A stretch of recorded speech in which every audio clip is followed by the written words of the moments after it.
played by Gambit. Yes, it was. Made it look easy, I think, which of course we know this lobby means it is anything.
Got it.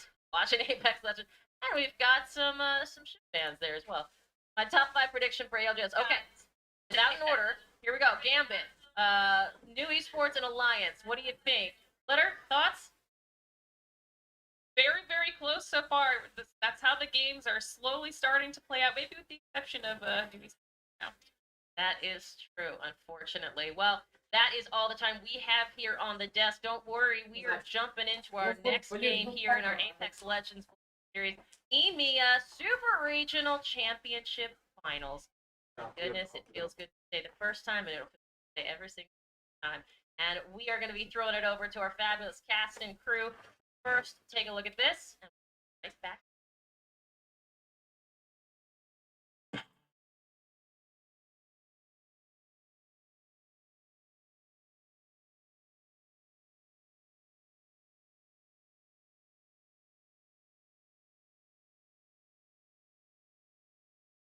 Everybody, T-Squared here, and in front of me I have the Lenovo 7i gaming laptop. This is the official partner of the ALGS. The specs are absolutely ridiculous. For the form factor, 5 pounds, and the fully display is absolutely insane. It's 1 millisecond response time.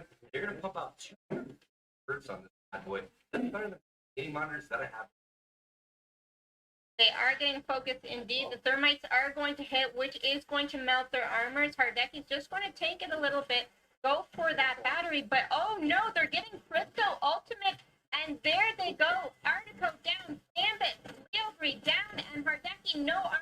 He can't do anything here, but get away with 1 HP, takes the portal. And he's going to take that portal right to it. T puts in work. Oh my goodness. Hardecki just went huge. He just pushed 3 members of T-Rex, caught them off guard, and was able to take out every single one of them in the 1v2. Hardecki with 5 HP, a sliver in a dream, pops off with the evade. I can't close my mouth right now. That was the most safe thing I've seen in Apex Legends. Holy smokes.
Welcome back, everybody, to the Apex Legends Global Series Championship. And the EMEA region seems to be a case of teams taking turns to pop off in our first 3 games. Dan, we've had Underrated come out of the traps with a huge kill point game. We've had Fire Beavers with a win in our second, and then Gambit matching that in the third game. 3 teams popping off in 3 separate games so far, which means we have 3 points, kind of 3 teams running away with that race towards match point format. Very close to match point indeed, and the benefit for Gambit is they already had those to start with today, so they're already off first place. They are very close to match point. I wonder whether Underrated and Fire Beavers might have missed their opportunity of just having that extra bit of a head start against some of these teams that do take a little while to heat up. Gambit, a slow first 2 games, just showed really nothing. 1 KP, no placement. Suddenly they explode. When they get a circle that works for them, boy do they execute. And now, going into game number 4, we've got 3, maybe even 4 or 5 teams who could potentially reach match point if they have a big game. Talked about those 3 teams. One team to keep an eye on as well that has always been involved in that end game as well is Scars Europe, involved in top 3, top 4, top 5, and slowly accumulating points towards that match point threshold. 50 points, of course, is what they're aiming for. That is the first port of call for every single team in this lobby. And now, Dan, those teams are starting to approach it. And you have to wonder, many of the teams who are chasing spot those teams out. They have the opportunity to push and take them out of the lobby. They might well do so. And this is what I was talking about earlier with legend selection. For example, we only see Lobas. You know, when you see a Loba, the likelihood is it could be Fire Beavers to try and take them out of the game. They only needed 5 points in that previous game to actually be able to move on and get into match point. They weren't able to see that. They only got 1 point placement.